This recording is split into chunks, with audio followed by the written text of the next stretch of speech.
ನಮಸ್ಕಾರ. 60 seconds with Bhavana Nagaiah ಕಾರ್ಯಕ್ರಮಕ್ಕೆ ಸ್ವಾಗತ. ಅಣ್ಣಾರೆ, ನಿಮ್ಮ ಹೆಸರು? ಮಲ್ಲಿಕಾರ್ಜುನ. ಈ ಎಲೆಕ್ಷನ್ ಮೋದಿ ಹೆಸರಲ್ಲಿ ನಡೀತಾ ಇದೆಯಾ, ಅಭಿವೃದ್ಧಿ ಹೆಸರಲ್ಲಿ ನಡೀತಾ ಇದೆಯಾ? ಮೋದಿ ಮತ್ತು ಅಭಿವೃದ್ಧಿ ಹೆಸರಲ್ಲಿ ಎರಡರಲ್ಲೂ ನಡೆಯುತ್ತೆ ಮೇಡಮ್. ರಾಮ ಮಂದಿರ ಕಟ್ಟಿದ್ದು ಮೋದಿ ಸಾಧನೆನಾ? ದೇಶದ ಸಾಧನೆ ಮೇಡಮ್. ಕರ್ನಾಟಕದಲ್ಲಿ ಕಾಂಗ್ರೆಸ್ ಬಿಜೆಪಿನ? ಬಿಜೆಪಿ ಬರಬೇಕು ಮೇಡಮ್. ಗ್ಯಾರಂಟಿ ನೋಡಿ ಕಾಂಗ್ರೆಸ್ಗೆ ವೋಟ್ ಹಾಕ್ತೀರಾ? ಹಾಕೋದಿಲ್ಲ ಮೇಡಮ್. ಈಗ ಕಾಂಗ್ರೆಸ್ ಹೆಚ್ಚು ಸ್ಥಾನ ಬರಲಿಲ್ಲ ಅಂದ್ರೆ ಗ್ಯಾರಂಟಿ ನಿಲ್ಲಿಸ್ಬಿಟ್ರೆ?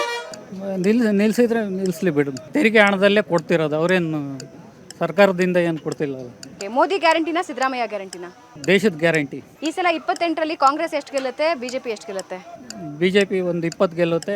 JDS ಬಿಜೆಪಿ ಮೈತ್ರಿ ವರ್ಕೌಟ್ ಆಗುತ್ತಾ? ವರ್ಕೌಟ್ ಆಗುತ್ತೆ ಮೇಡಮ್. ಮಂಡ್ಯದಲ್ಲಿ ಕುಮಾರಸ್ವಾಮಿ ಗೆಲ್ತಾರಾ? ಗೆಲ್ತಾರೆ ಮೇಡಮ್. ಮೈಸೂರಲ್ಲಿ ಯದುವೀರ್ ಗೆಲ್ತಾರಾ? ಗೆಲ್ತಾರೆ ಮೇಡಮ್. ಬಿಜೆಪಿಯಲ್ಲಿ ಯಾರಿಗೆ ಟಿಕೆಟ್ ಮಿಸ್ ಆಗಿದ್ದಕ್ಕೆ ಬೇಜಾರಾಯ್ತು ನಿಮಗೆ? ಪ್ರತಾಪ್ ಸಿಂಹ. ಗಿಫ್ಟು, ದುಡ್ಡು, ಓಟು ಇವು ಯಾವುದು ನಡೆಯಲ್ಲ ಮೇಡಮ್. ಯಾರು ಗೆಲ್ಬೇಕು ಅಂತೀರಿ?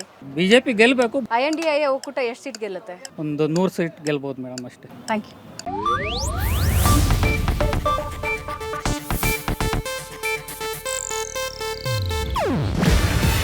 ಇದು ಏಷ್ಯಾನೆಟ್ ನ್ಯೂಸ್ ನೆಟ್ವರ್ಕ್ ಪ್ರಸ್ತುತಿ. ನೀವು ನೋಡ್ತಿದ್ದೀರಾ ಏಷ್ಯಾನೆಟ್ ಸುವರ್ಣ ನ್ಯೂಸ್.